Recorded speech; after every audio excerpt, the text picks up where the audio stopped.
Presentation was very interesting, but I have a question about I think it was one of the last slides where you said there was no evidence of episodic emissions.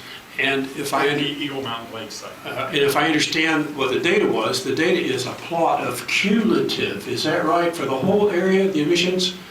And if you had local episodic emissions and they were added, or you were looking for small blips out of a big sum, it's like you have 100 areas and only one has episodic emissions. So unless that was just huge, you would never see that blip. Am I right about that?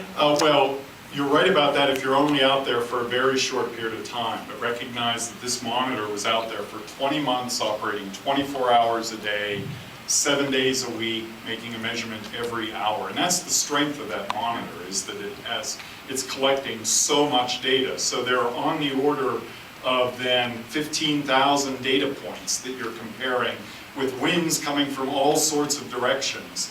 And you do the statistics and say, all right, well, if we had these emissions occurring at the frequencies that we would expect, we wouldn't have seen it every time, but we should have seen it on the order of a dozen times over that year or so. So the question is, how were you looking? Were you looking at the total of all these things lumped together, or were you looking at individual sites to see if you saw the excursions from the individual sites? So what we were doing was looking at the measurements at that Eagle Mountain Lake site. So the measurements at that one site and seeing, do we see any spikes there? The second thing we did then was to say, well, what should we have seen? Should we have seen spikes if these episodic emissions were really important? And what we did then was to say, all right, let's look at all the 8,000 different sites, the TCQ models associated with 14,000 wells, and we'll put these emissions at all these different locations and then look for what should we have seen. Sometimes they'd be far away, sometimes they'd be close. What should we have seen at the site?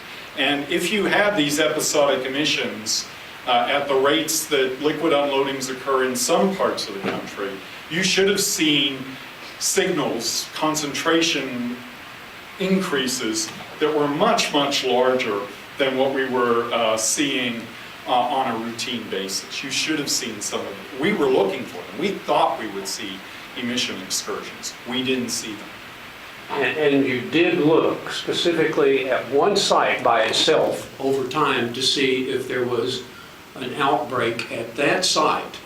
Well, And then you looked at the next site, and then the next site, all individually. That's what I'm asking. Okay. And then collectively.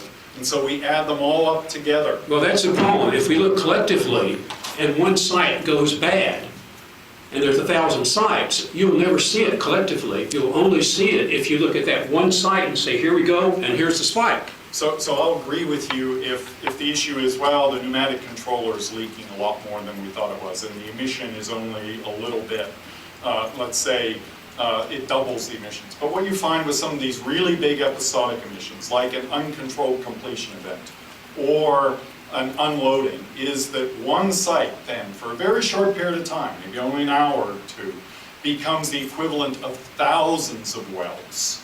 All right, that's the type of event that we were looking for. So on that note,